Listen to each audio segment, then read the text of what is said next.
नमस्ते दोस्तों, नागिन 7 के आने वाले एपिसोड 42 में एक ऐसा खतरनाक और हैरान करने वाला मोड़ आने वाला है जो आपने कभी सोचा भी नहीं होगा। आज की कहानी शुरू होती है राधिका से, जो अपने ऑफिस में काम कर रही होती है, लेकिन तभी उसकी नज़र एक नई स्टाफ मेंबर पर पड़ती है जिसका नाम अहाना पहले था, अब उसका नाम अपरा है। राधिका, जो खुद एक छुपे हुए ड्रैगन की ताकत रखती है, तुरंत पहचान जाती है कि अहाना यानी कि अपरा कोई साधारण लड़की नहीं बल्कि एक नागिन है।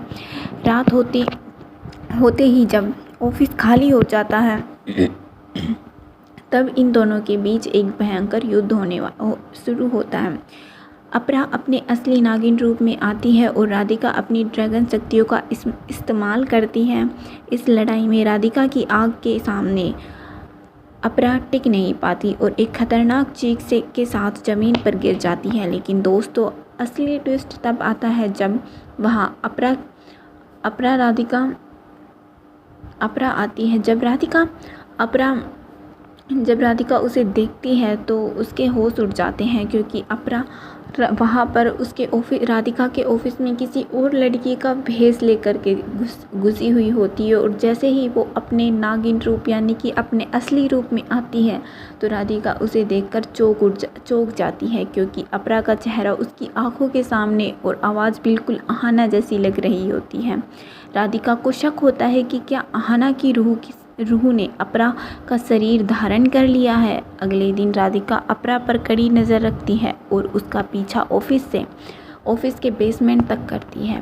बेसमेंट में राधिका देखती है कि अपरा किसी पुरानी भाषा में कुछ बोल रही है और उसके साथ एक सांप जैसा निशान चमक रहा है।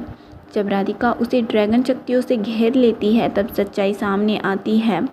अपरा बेकसूर है, लेकिन अहाना की रूह ने उसके अंदर कब्जा कर लिया है। यानी कि अपरा ही अहाना है जो कि अपनी याददाश्त भूल गई है।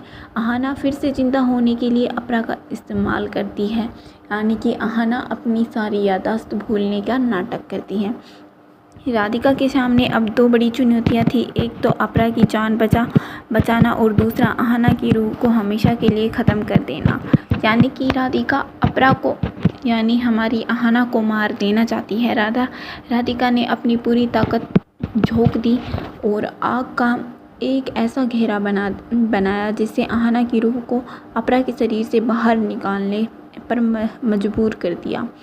तब तेज रोशनी और भयानक चीख के साथ अहाना की रूह जलकर राख हो जाती है, यानी कि हमारी अहाना जलकर के राख हो जाती है। बाद में पुरानी किताबों से राधिका को पता चलता है कि अहाना एक ऐसी नागिन थी जो मरने से पहले अपनी रूह किसी दूसरे इंसान में भेज सकती थी। आगे अहाना क्या करेगी? क्या वो फिर से जिंदा होगी या वो कोई और खेल खेलेगी? यह सब कुछ जानने के लिए हमारे चैनल को सब्सक्राइब कीजिए, हमारे साथ जुड़े रहिए। मिलते हैं एक नई वीडियो में एक नई अपडेट के साथ, तब तक के लिए बाय बाय।